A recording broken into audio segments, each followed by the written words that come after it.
You're listening to The Collected Podcast, bringing you stories that remind us who God is and who we are in Him. The Collected Podcast is a production of Collected Ministries. Follow Collected on social media at Collected Podcast, and be sure to visit thecollectedpodcast.com for show notes and additional content related to today's episode. The Collected Podcast is sponsored in part by Beauty Counter.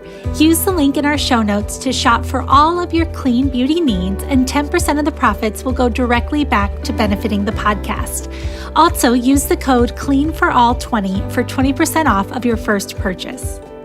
Welcome to Season 7, Episode 14 of the Collected Podcast. I'm your host, Jess French, and this week I'm so excited to bring you an interview with one of my favorite authors. And this interview is a little different because she's a historical fiction author. So I know normally I have a lot of nonfiction Christian authors on, but Joy is just an incredibly talented author and also a strong woman of faith. And so I thought she'd be a perfect guest. So Joy, welcome to the show. I'm so excited to be here. Thank you so much, Jess. Thank you. And I have some of your books here. If anybody's watching on YouTube, I highly recommend Joy's books, especially if you're a historical fiction fan. But even if you're not, give them a chance because the stories and the characters, you just fall in love with them.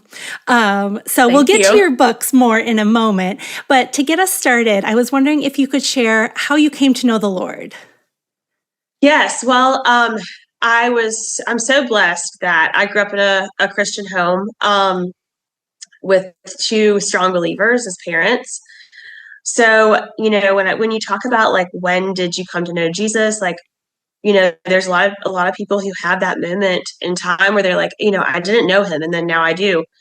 And for me, I'm a little different in that I feel like I've known him my whole life and been trying to follow him my whole life. Like I can't point to a specific time and tell you this is when it hit me. Like this is when my faith kind of started. I think for some of us, like, if you're raised in a Christian home, if you start learning about Jesus from such a young age that you don't remember sometimes when that first spark of how real he is to you hits, and I think, so from the time I can remember, the Lord has been so important to me in my life. Like, I don't know, he's always walked beside me. I've always tried to follow him.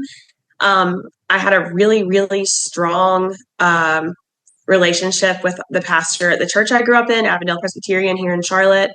His name is Dr. John Earl, and he just taught me so much from a young age. I felt like I knew the Bible. I knew what the Lord was telling us. Like, I knew how important, like, his what he did for us on the cross, like how important it was that he saved us, and just the gratitude. I remember feeling that from a young age too, just how, just even knowing that I messed up, even as a little kid every single day. And like, I needed the Lord and he saved me, and just like how important that was in my life. I was really, really involved in youth group in high school, and those were my best friends were. And I think that faith community at Avondale and the faith community and youth group just, helped again foster that concrete sense of being a Christian is the most important thing in my life, and Christ is the most important thing in my life. When I went off to college, it was interesting because, for the first time I didn't have my youth group and I didn't have my church.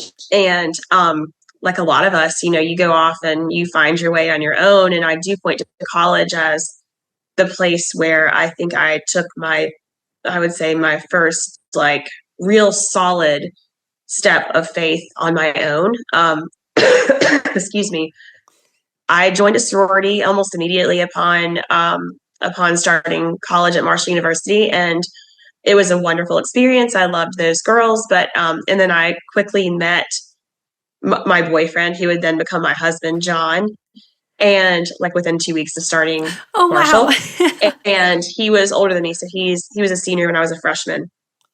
And one day we were just talking, and I was just talking to him, I think, about just like, feeling, I guess, like maybe there was something a little bit missing socially for me, or just like in my life. And he remembered me talking about my youth group and my faith, and he was like, have you ever considered trying to do Campus Crusade for Christ? I used to do that, when I was like first starting college. Have you considered it? And I was like, no, I haven't, but I should try it.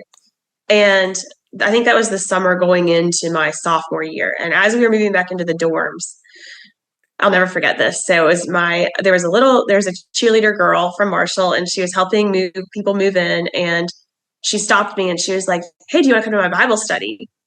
And I was like, yes, of course. She was just one of these people that like, you can just tell Christ's love just like shines through her. Like she's just like a beam of brightness, and light. And everyone wanted to be friends with her, and everyone was just like excited to be around her. And so I was just like, of course I was looking for that anyway. Like I felt like that was something that I wanted, but, and she said, we meet on Tuesdays, like come and join us. And it's a great community. So I went and it's happened to be a Campus Crusade for Christ Bible study. And her name's Kitty Hurdle. She's still in ministry now. Works for Crusade. So that changed my life. I mean, I really just felt so like I learned so much about the Bible. We really dove into like the word and just getting to know Jesus that way. And then I also was like, I think this is such a blessing too. I had friends from all different kinds of denominations, which is really cool because I feel like sometimes like we grow up in a certain denomination or like whatever, and we kind of like end up finding ourselves like associating with Presbyterian or Baptist or Lutheran or Episcopalian. And like we see ourselves under the heading of those denominational titles instead of Christian and Jesus follower. And being around Crusade, where there were so many different denominations represented, it just gave me the biggest gift of seeing that, like we're all trying to follow Jesus, and there's just different styles. And that really formed kind of my faith today. And just having like so many friends from different backgrounds, different Christian backgrounds. But that foundation in college, then in my adult life, led me to kind of like try to cultivate Bible studies wherever I can.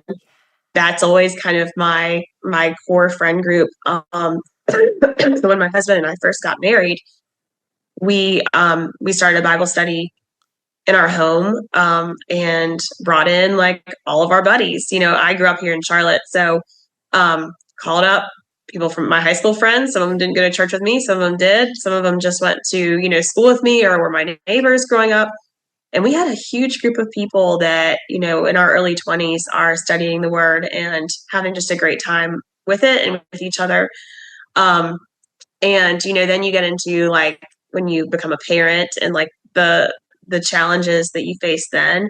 Probably the most difficult thing I think I've gone through as an adult was that after I had my son, I had a really big MRSA mastitis infection. And at the time, I didn't realize what was going on with me, that it was, a lot of hospital visits and things like that, trying to tamp it down and get it under control. And in the meantime, something really crazy happened to me. I'm a very calm person, and I went from being very low key to being anxious 24 hours a day. And I just couldn't figure out what was going on. And it went 3 years with me, like just being anxious constantly, like, and not even just, intensely anxious all the time, basically panic attacks all day for like up to 3 years, and went to therapy. Nothing really happened. I kept thinking to myself, like something physical must have happened to me, prayed about it a lot. Trying to figure it out, and just knew like the Lord almost was telling me like, yes, you're right. Like something did happen to you physically. You don't go from being like a type F personality, like whatever, like taking things as they come, to a type like quadruple A, like extreme anxiety. So over time, I finally I switched doctors, and I never even told this doctor. I just said one day I was noticing that I would get a little bit tired after eating gluten, and I would drink a coffee and I would feel like I needed to fall asleep. And I told my doctor, I said, I think I have like a gluten intolerance. This is a new doctor. She had no idea about my anxiety or anything.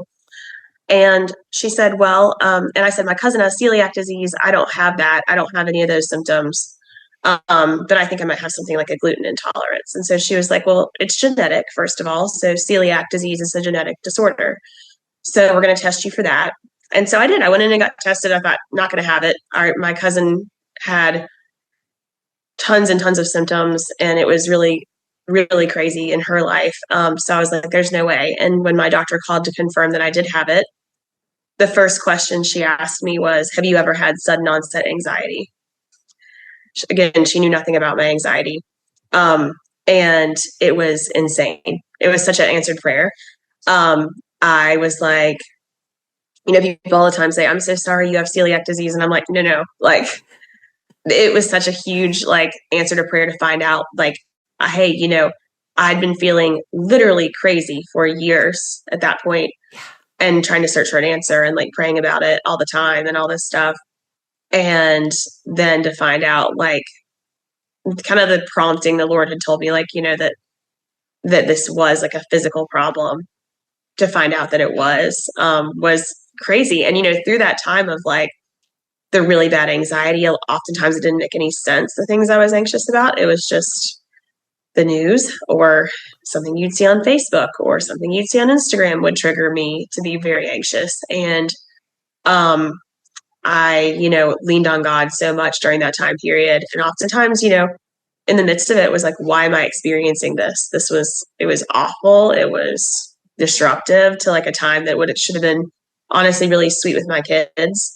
But then to find an answer was just amazing. And so I look back and I'm like, well, if anything, that time period allowed me to draw closer to God and to see him like truly in his love throughout a time when it could have been like really, really bad. And I think about people that maybe don't have Christ and are not believers and going through things that are harder than that, and I don't know quite how people make it through without Jesus and without knowing his love. And I firmly believe that he's walking with everybody and they just need to turn around and see him.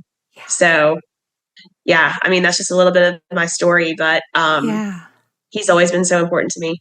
Yeah. Thank you for sharing all that. And as you were talking about having that anxiety, I feel like a lot of people in our world today are experiencing like some level of anxiety. Yeah. So what advice or word of hope might you have for someone who's in the thick of that right now and can't really see a way out? I think it's just more that, God promises us that he's walking beside us, and he promises us that he is our strength and he is our hope. And that we are here for a reason, and we're in our, as hard as it is, I look back at that time and I think to myself, like, who was I around during that time period? And I think about people that lifted me up that maybe they didn't even realize that I needed like a word from them. The Lord was speaking through people in the grocery store or people, my neighbors or my church family. And I think about also during that time period and the days that I felt good were days where I decided that despite the hardship going on with me, I was going to do something for somebody else, because that's what community is. And that's what the Lord had called us to do. And I think when I started the days that I looked outside myself or just kind of like took the time to appreciate the little things like that the kids, despite my stuff that the kids were doing, it just gave me a little bit of a uplift, like a little bit of a glimmer in an otherwise like pretty dark time.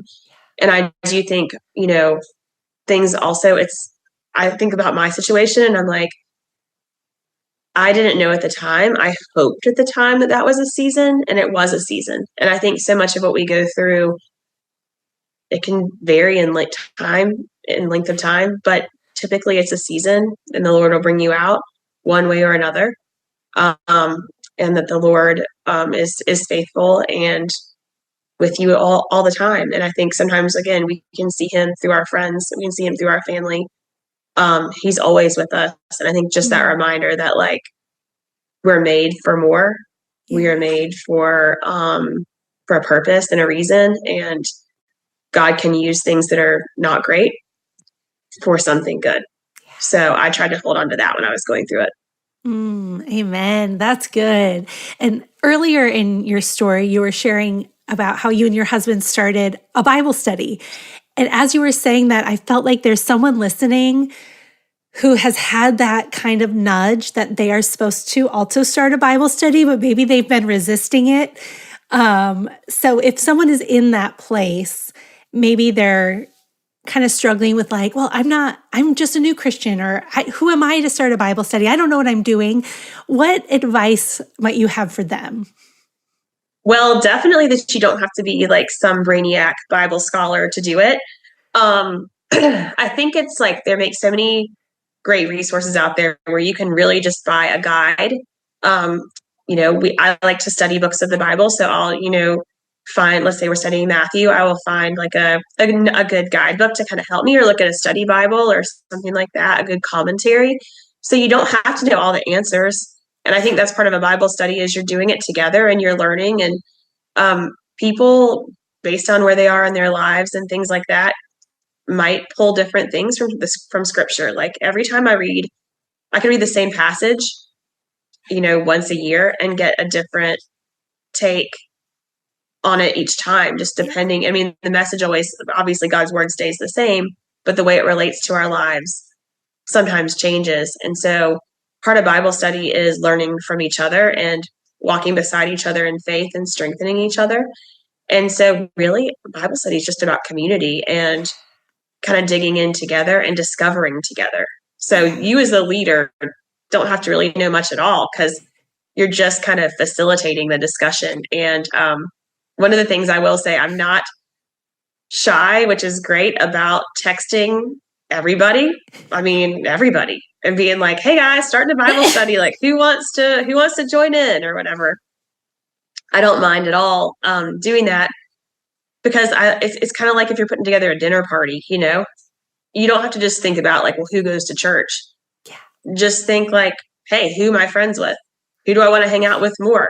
And if people say no, they say no. That's okay. But at least they know that they were thought of and that they're included and that you'd love to hang out with them. Because really, again, Bible study is just opening up the word, talking about it, learning from each other. And it's a lot of fun. And that's really the thing that's cultivated in my deep friendships over the years. That's good. Thank you. I feel like somebody out there needed that. Okay, I want to talk about your books. And did you always want to be a writer? What was that process like in your life? I'm sorry. For those listening, I'm recovering from the flu. I had it last week. So if you hear my coughing, that's the reason.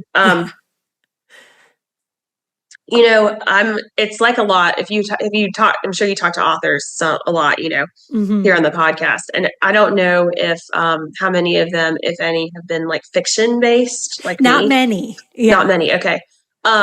But us fiction writers, if you hear us talk, there's a lot of similarities, and it's funny. So my parents always laugh because I tell this story a lot. When I was younger, back when I was growing up, like TV was like the thing that you didn't want kids to have too much of. Now there's many things.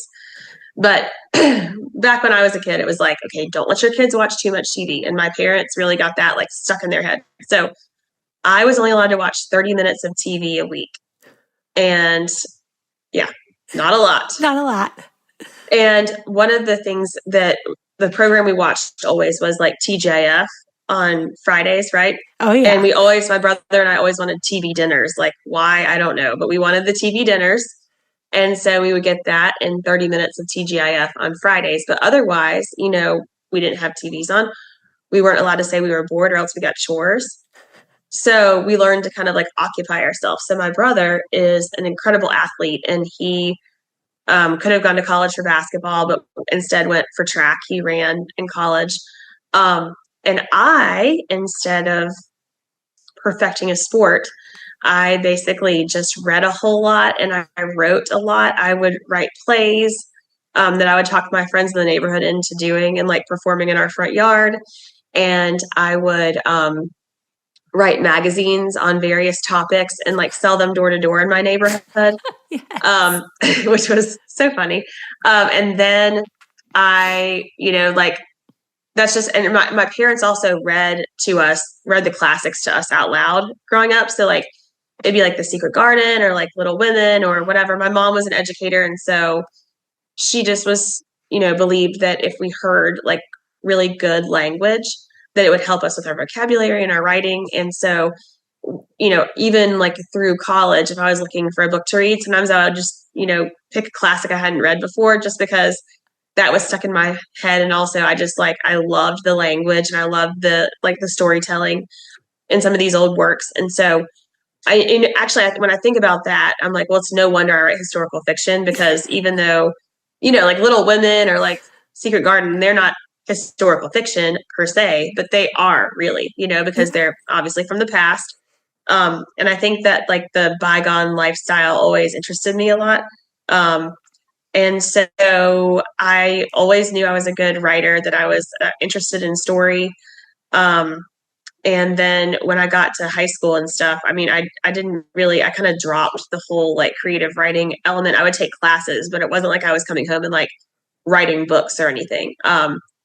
I just knew I didn't like math. So I always opted for like AP English and like as regular math as you could get. Like if I could get out of it, I would do that. And I went to college at Marshall University, as I kind of talked about earlier. And we had to pick our major like the week we started school. And I thought, okay, I'm not a good teacher, so that's out. I was like, again, no thank you on the math. So nothing accounting, finance related. My best friend was a accounting major. So she was the opposite of me. And then my husband, who I went to college with too, he's a finance guy. So I was the only, kind of like English brain person. I ended up settling on communications and journalism. So I focused on print journalism for a while. And then one of my professors said, I'm just going to tell you ahead of time, Joy, if you do print journalism, you'll have to move every couple of years to kind of like advance. And I was like, okay, good to know. So I ended up instead doing public relations. And I really loved that. I went on to grad school for that. And then I went to grad school in South Carolina. And then when I got out of school, I did public relations, marketing, events for about 10 years, about a decade. And then when my husband and I got married, which obviously like is before I quit my PR jobs, I just one summer right after we got married, I read a lot, more than normal. I mean, I always read a lot, but it was like extraordinary amount. And one day I was looking at my bookshelves and I was like, I think I want to try to write a book. And I did. And it was like 2 books too long. It made all kinds of publishing errors, like things that are kind of just like not done. Like one of the examples is you don't want to start with the weather. So you don't want your character to be like, or waking up, either of those things. So like, you don't want your character to be like, I woke up and the sun was shining in my room. Like that's just not done in publishing. It's just a no. I did all the errors, all the mistakes in that book. But I thought it was wonderful. I thought it was going to be like the next great American novel, So thought it was great. Definitely sent it to literary agents, hoping to get representation to then, get a book deal, including my current agent who I have now. We found like my old, what's called a query letter. So you have to like write a book and then you have to narrow it down to like back cover copy, and try to pitch agents. And I found my first email to her, which was really embarrassing and fun. So after that book did not go anywhere, I wrote 2 other books, and they were kind of just me trying to like write to the market, I guess you could say. Try to write something that would be popular instead of writing something that was me. And they always say with writing, like, write what you know. It's the reason is because your characters come off the most authentically, and your story comes off the most realistic if you are writing something that means a lot to you. So one Christmas, I was at my maternal grandma's house, and she's kind of like our keeper of family stories. And so she is named Olivia, and she's named after my great-great-grandmother and her siblings, and her daughter, rather, who's another Olivia. And the portraits hang in her living room. And so it was Christmas, and we were hanging out, and I was looking at the portraits, and I was like, why have I never written about her? Because she was one of 5 siblings who grew up in the Gilded Age Bronx in New York, and they were all artists. And so this is a time when like women, first of all, like art was a really hard thing for women to do during the Gilded Age. It was really like, it seems strange to think, but like as a woman, you couldn't join the Philharmonic, for instance, as a musician, like you just couldn't. And so there were a lot of doors that were closed to women, even like writers were writing under pen names at that point in time. So this family, there was an author, an artist, a concert pianist, a painter, and a teacher. And the teacher was my great-great-grandma and the only one to get married and have kids. And I thought that's also weird because during that period in time, like, you know, if you were a woman, you were supposed to pair up, you were supposed to get married, you were supposed to have kids. Like that was what you did. Well, then, but 4 of them did not. So, I don't know. It was just an interesting family dynamic, an interesting way of life. And I was like, I'm going to write their story. So I did. And it was the most authentic thing I'd ever written. And I remember my critique partners at the time reading my first couple chapters and they were saying, this is it. This is going to be the book to break you out. And it's called The Fifth Avenue Artist Society. It ended up being my debut novel. And kind of like after that, there's been, ebbs and flows. Publishing is very, very a business of rejection. So every time you get a yes to something, it's the best day ever. But when you get that ball rolling and you debut, you have, more chances then of getting more book deals. And so ever since then, so I've been doing this for about 10 years now, which is wild. Wow. That's awesome. Well, and you said, so you essentially wrote 3 whole books before it was like the 4th one that was the right one. And I mean, I think that resonates with people. Like that resonates with me, even though I'm not an author, like whatever field you're in, I feel like we've all gone through this season where it's like, I know I'm doing the right thing, but it's just not working. Like 3 whole novels is a ton of work that you put in to not get the result that you were hoping for yet. But it did eventually come. So what do you have for somebody who's in that season of like, I feel like I'm doing what I'm supposed to be doing. I feel like God is in this, and yet I keep falling flat on my face.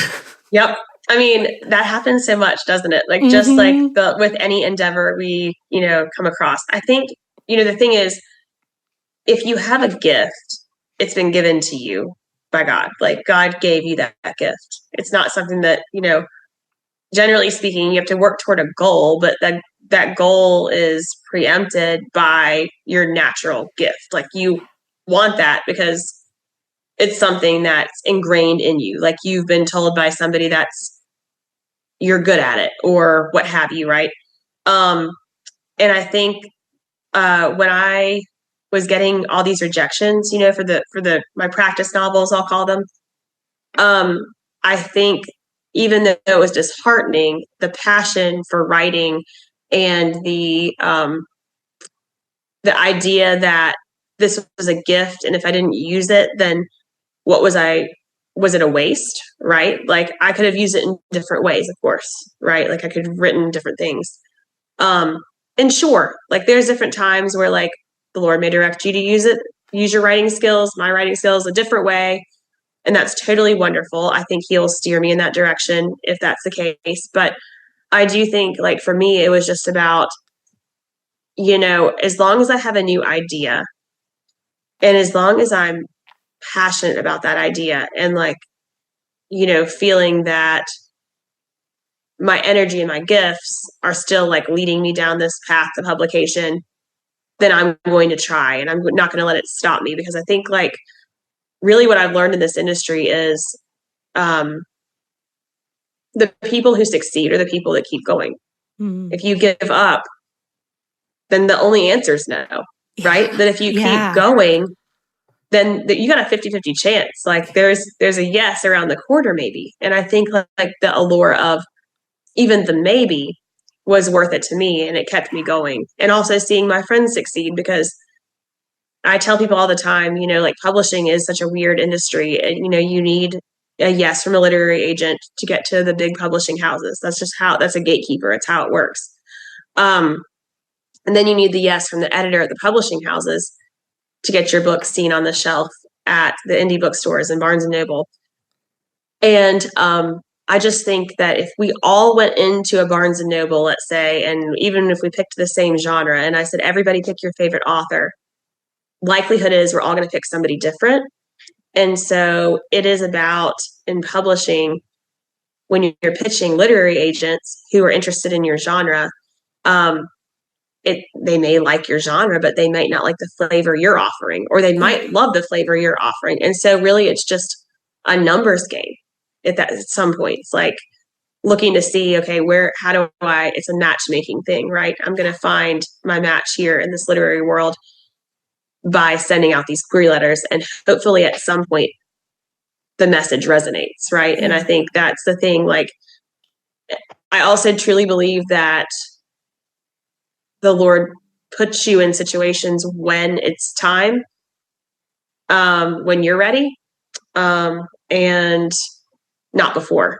Yeah. And so I look back at these books I've written or the practice books I wrote, and I'm very glad they weren't published. I'm very glad that the book that came out was one that meant a lot to me, and one that I could speak of, because it's based on my family history, and it's powerful to me, and it's important to me. It helped me kind of discover just the story of where my family came from, and some stories that meant a lot to my grandma. It connected us a lot. It made us, we are always very close, but it definitely made our family closer too. And so I think just some things are meant to be, and you don't know, sometimes like us here on this side of heaven, like we don't get to know all the answers. Sometimes we're like, okay, we know it's your timing. Thank you. Like, we're excited we're here. And you may not realize why the timing happened the way it did. Yeah. Maybe it was meant to touch one person that just wasn't ready to hear something, or just needed that story at that exact time. Maybe we're never going to know. Yeah. Right here, right now. But maybe we will someday, So I just think it's given me, being an author has given me such great perspective on God and on the way, because we are in a big story. We're characters in his story. And it's fascinating because it's interesting to me to write a story and write fictional people's lives, and the care in which I love my characters, and I want them to get what they want, or I want them to get what they didn't realize they wanted, one of the two. And to realize the care in which I put into that, and these are fake people. And then to think about the way and the care in which God plans our lives and our circumstances, and the care in which he creates us, and how much thought he puts into every person's unique personality, and the lives they're going to lead, and how they're going to touch each other. I can't even imagine the maze of that, like how one person touches somebody else. It's just unfathomable. Yeah. Yeah. Oh, that's so good. And that was going to be my next question of like, what have you learned about the character of God through writing? And you answered it perfectly. Well, thank you. Love that. We are almost out of time. So as we wrap up, my final question is, what did we miss? What is a final word or thought or story that you'd like to leave us with today? Let me think.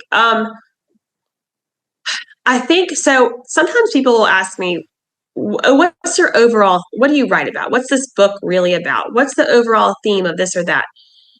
And when I look at all of my books, and this is really not a conscious decision on my part, only recently have I realized, like, I keep writing about it over and over. But it's that no stories are small stories. Mm-hmm. I think sometimes, like, whether that's in our Christian walk, or whether that's in our, like professional lives, or whether it's with our family, like, we could look at what we're doing and think to ourselves, like, okay, we need to do something really huge. Like, I need to quit my job, and I need to devote the rest of my life to African missions, or something wonderful like that. That's great. But maybe God's using you where you already are. Like, maybe you're the light to your workplace. Maybe you are the light to your children and to your husband and to your friends. And in my books, I always explore, I guess, how no lives are small, how we all touch each other, um, how we are all made for a reason. We're all here for a reason. We're all given gifts for a reason. And there are no small stories because we're a part of God's big story. And I think if, everyone listening, just really examine yourself and realize that you are a big part of this story, even if you think you're living a small life. And small lives are really big. They're really big lives that touch so many people that you're never going to realize and you're never going to understand. And so I guess that's the thing I want people to walk away from, just realizing that you're part of something so much larger and so much more important than you know. Amen. That is so beautiful. And before we end, you have 2 new books coming out this year. Could you tell us what those are and when we can buy them? I actually have one of them because I won a giveaway. Oh, yay. So the first one coming out is called The Star of Camp Green. It is a book about, one of my friends put it best. It's about basically if a girl like Taylor Swift got stuck at a World War I Army training camp after overhearing a classified secret and was told she had to remain there for the rest of the war under false pretenses. So that's basically what that book is about. And it's so good. Thank you. I couldn't put it down. It is so good. Yeah, and it's important to say here too, I think, for anyone listening, like I am a Christian, obviously, and Christianity is woven through my books. The whole idea of like hope and that the Lord is in control and that He ultimately finds us where we are. Like those things are always going to be in my books. I do write secular fiction. And again, just so people are aware, I guess, because there's different flavors, again, of historical and different flavors of fiction in general. You're never going to find anything crazy in my books, but, just like to tell you, because there are, some wonderful Christian fiction writers out there too. And then my second book coming out is a goofy, completely different, like departure from my normal historicals. It's called Sing Me Home to Carolina. It's about a girl who her parents' peanut farm is infertile. And so she's going back to her small hometown and she has to basically reinvent her parents' business. And so she stumbles into making her historic barn on their property a kind of bluebird cafe. So it's really fun. It's very much like Sweet Magnolias meets Heart of Dixie, like very goofy. If you think about quirky townspeople and people getting into all kinds of, funny small town situations, like that's basically the story. It's a romance. It's got a love triangle. So yeah, very different books. I can't wait. It should be really fun. I can't wait to read it. And I discovered you with What the Mountains Remember. Oh, yeah. That was my introduction to your work. And that book made me laugh. It made me weep. It's such a beautiful story of redemption. And yeah, your books are secular, but I see the goodness of God woven through them in ways that, a non-Christian wouldn't recognize. But they're not cheesy in any way. They're so real, raw, authentic. And the way your characters develop is just beautiful.